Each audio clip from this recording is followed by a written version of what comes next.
So in the previous lessons, we went into detail on what campaigns and audiences that we want to choose from.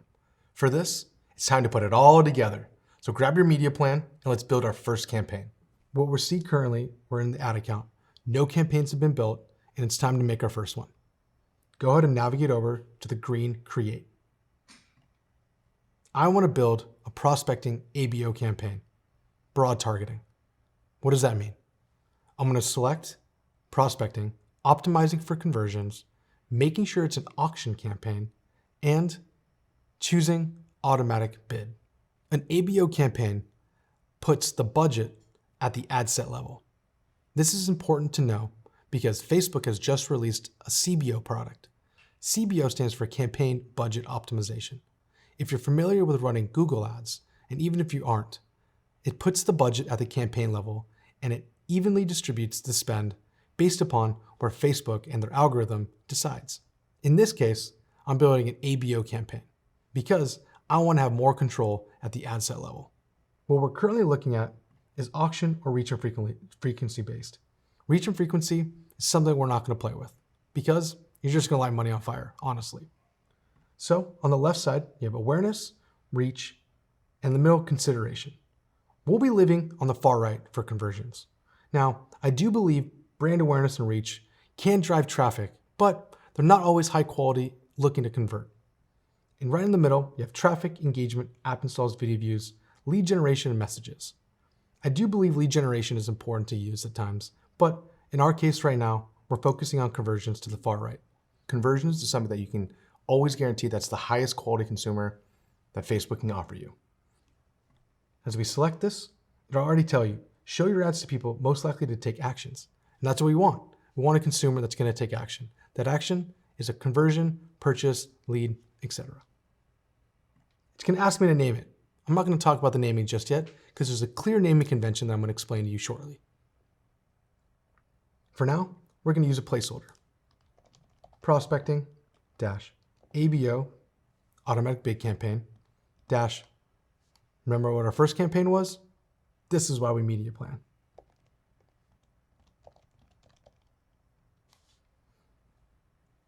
Next, I'm going to hit continue. At this point, you have two options. You can do create ad set or skip it, and you can name it as well. At the ad level, you can skip it or create it as well. We're going to continue to create. As we hit continue, you can start to see that the slide outside that we have on the right is now where we can do all of the targeting with our campaign. At the campaign level, we aren't going to touch anything to do with special ad categories because this is specifically related towards political ads or any other special categories denoted.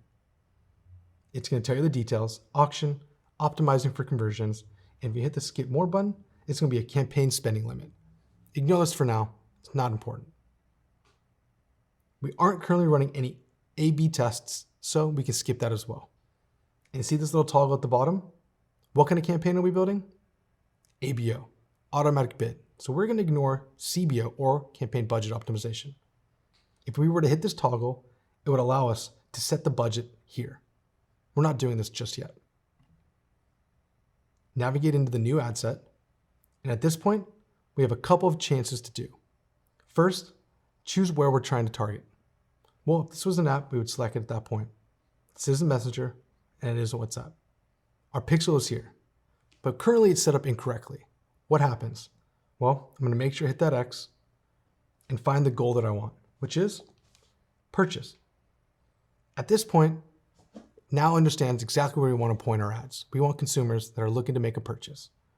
You have two other options that we aren't going to touch just yet, but we will talk about it because I think they're very important. First is dynamic creative. Not this one, not now. As we scroll down, we have the option to set our budgets.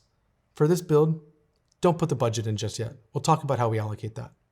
The start date, my biggest recommendation, and my pro tip, is we want to choose the next day.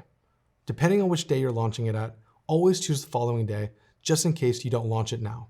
In my experience, based on all the ads we ran, if you launch it later in the day, Facebook will spend that money.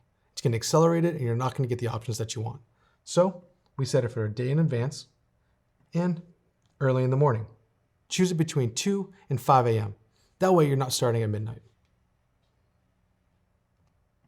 You wouldn't have to set an end date. That'd be leveraging a lifetime budget. And we want this to continue to run. If you choose a lifetime budget, that will mean it will end and it'll turn off. Even if it's doing amazing, it'll turn off. We don't want that. The next options, we want it to run continuously. That's why we're here. Then we get into creating our new audiences. This would be the perfect time to talk about how to build audiences and where to find it. But not just yet. Let me continue on. This is where we would have all of our new custom audiences based upon all the great updates and uploads of our store. Whether it's an email list of all that you've captured on the store launch or potential followers or people that have already bought from you, you can upload that into Facebook, which I'm going to show you. For now, we'll leave it open. The location that we want to target is up to you to where you want to change it. We're in the United States, and I want to target people in the United States. So I've chosen it. If you wanted to change it, go ahead and just exit on out, and I'll show you the map of where you want to go. But you must choose a location unless you're using a custom audience. So we're always going to select people living in or recently in this location.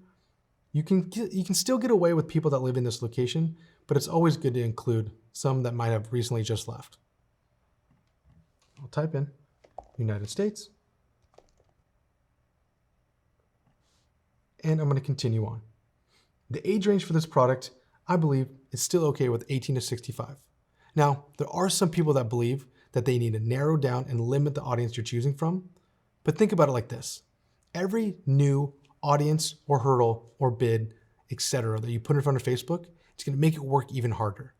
The more open it is, the more chance you have of finding a correct consumer. Broad audiences are so smart at this point with Facebook that we usually opt for this. We'll talk about choosing the avatar and audiences that relate to it, but not just yet.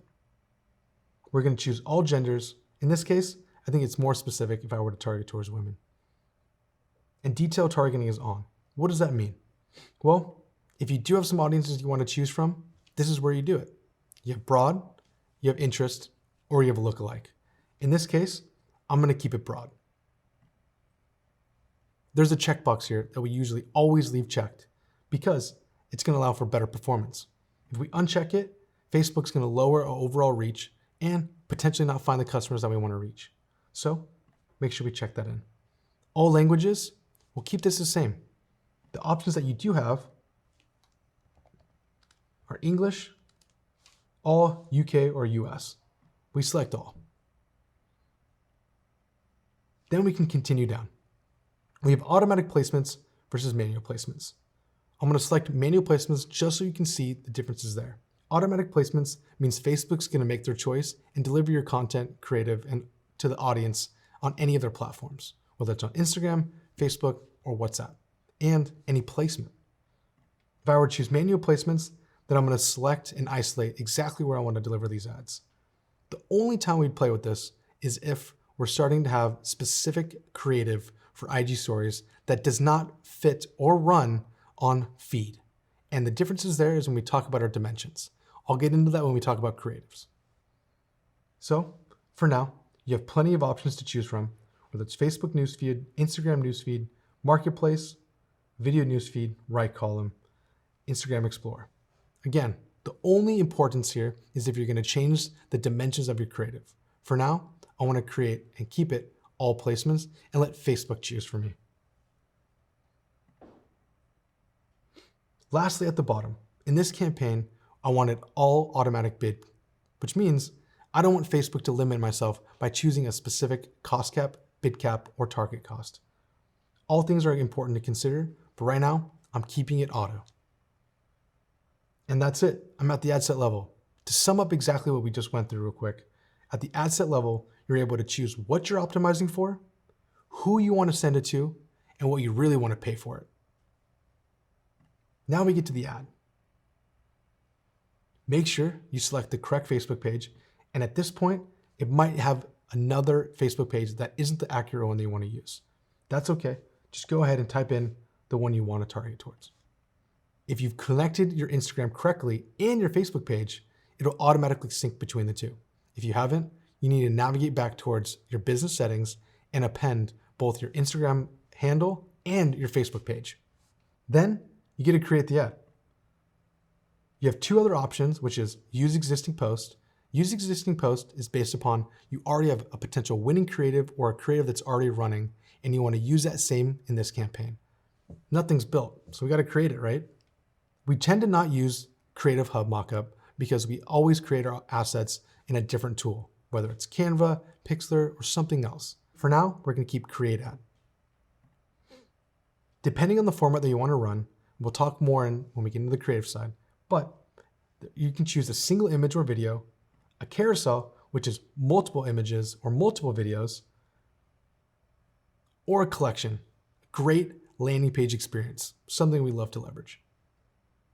Lastly, you have a choice between full screen mobile experience. We leave this blank. This isn't something we use generally unless there's a specific creative we're wanting to highlight or we had made. Lastly is choosing manually or fill it dynamically with cards. Remember we talked about our product catalog? This is where it comes in handy.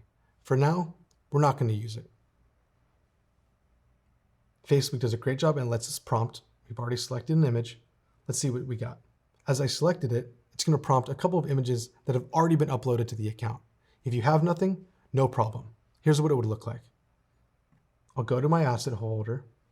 I'm going to right click, download,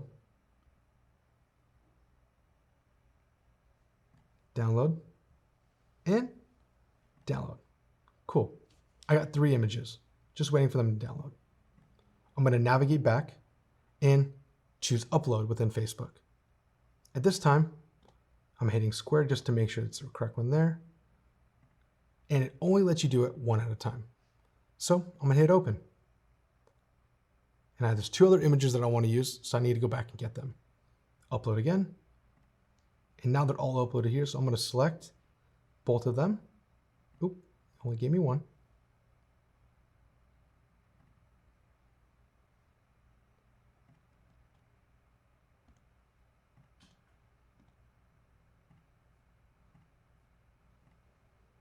Here's a little bit of a pro tip.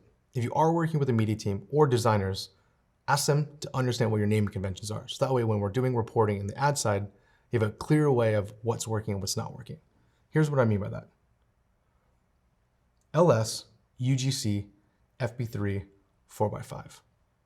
So now I have my images in there. It could have been video. At this point, I just want to show you how we make sure we build it. Continue on. And now we have 2 other open options. The headline. The headline reads right next to the call to action button. This is one of the most valuable spaces and we don't want to lose it. Let's put a heart.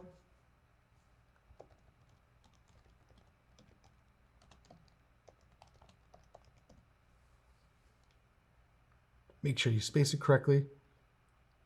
Description. We always leave this optional, but I'm going to show you what it looks like if you were to put text in there. Based upon my learnings, anytime we update the description, our CTR or click-through rate has gone down. So we leave it blank. I think that's a pro tip that you guys should remember. Lastly, you have the page you want to drop them towards. This is Brick Market Boutique. I want to drop them right onto the homepage. Say I wanted to put them somewhere else. No problem.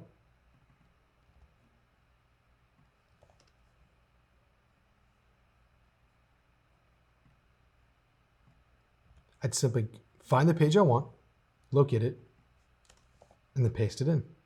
You have a couple other options, but at this point, it's a little bit too intense, so let's not go there right now. You have more options of adding in multiple headlines and URLs, more headlines and URLs, but it's not important right now. We want to launch one specific creative, see what it goes. As we scroll down, you have 3 other options. Automatically show the best performing card first, add a card at the end. Well, for me, I don't want to use carousel. I want to keep a single image. Let's make sure we select that single image, come back down, and add our media again. We've uploaded it. Choose that primary text, which will be right above it.